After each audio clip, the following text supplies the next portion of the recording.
যা গরম পড়তাছে মনে হয় এই জমিনে কাম করতে করতে মরে যাবো গা। হরে চালাম, আল্লাহ যে গজব আইছে, ঝড় বৃষ্টির কোনো দেখাই মিলতেছে না। জসি আমার লাগে একটা কাম করতে পারবি? কি? আমার লাগে একটু পানি আনিস না।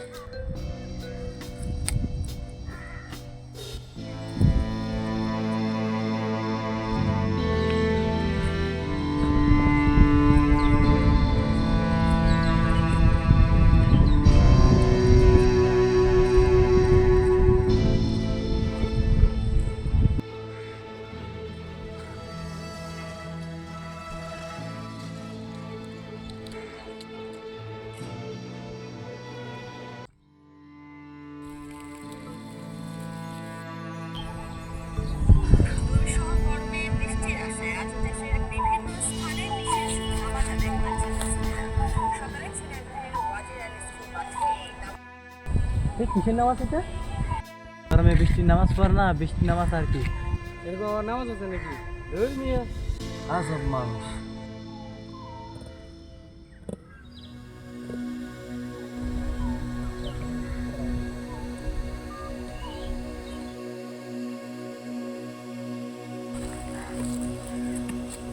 কাম করতেছ জসি? হে খোদা, তুমি যে কবে বৃষ্টি দিবা? আজকে কি শুনলাম জানাস? বৃষ্টি বলে আবার নামাজ আছে। হ বেড়া, বৃষ্টির তো নামাজ আছে। এরকম একটা নামাজের কথা শুনছিলাম আমি। কি কস? হ বেড়া, চল তাইলে হুজুরের কাছে যাই। হ্যাঁ চল চল।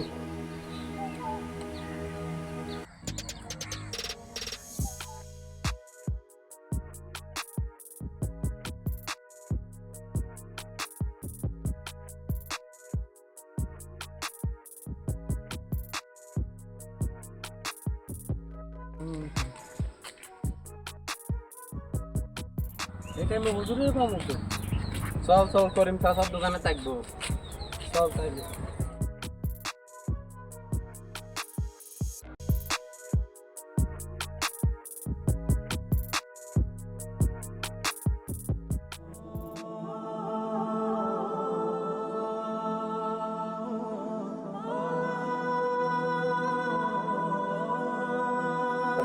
বৃষ্টি নামাজ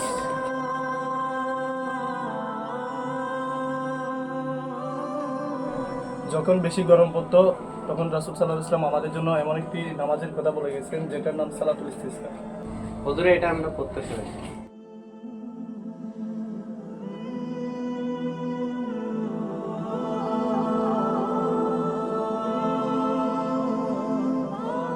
আল্লাহ রাসূল আমাদেরকে শিক্ষা দিয়েছেন সালাতুল ইস্তিসকা নামাজ আদায়ের জন্য কিছু নিয়ম আছে। তার নিয়মের মধ্যে পড়ে প্রথমত নামাজ আদায়ের সময় আমাদের মাথার টুপি বা পাগড়ি থাকলে এটা খুলে ফেলতে হবে। এরপর নামাজের পর হচ্ছে খুতবা।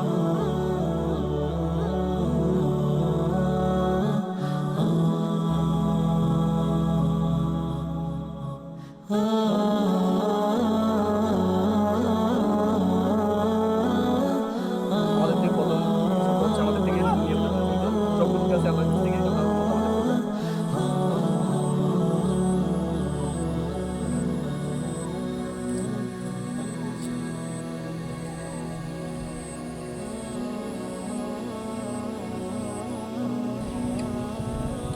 আল্লাহু আকবার।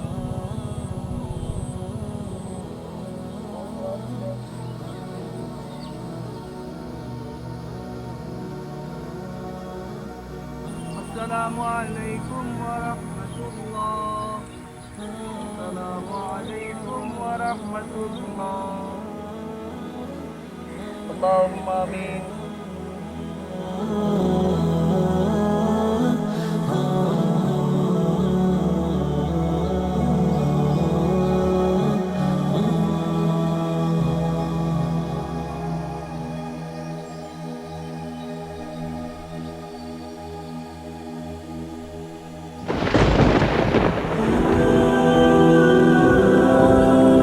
তওবা করে ফিরে আসুন সেই রবের দিকে যিনি কখনো কাউকে ফিরিয়ে দেননি। যদি কখনো মনে হয়ে থাকে রব আপনাকে ফিরিয়ে দিয়েছে, তবে বুঝে নেবেন আপনারই রবকে ডাকার মধ্যে ছিল কোনো ঘাটতি।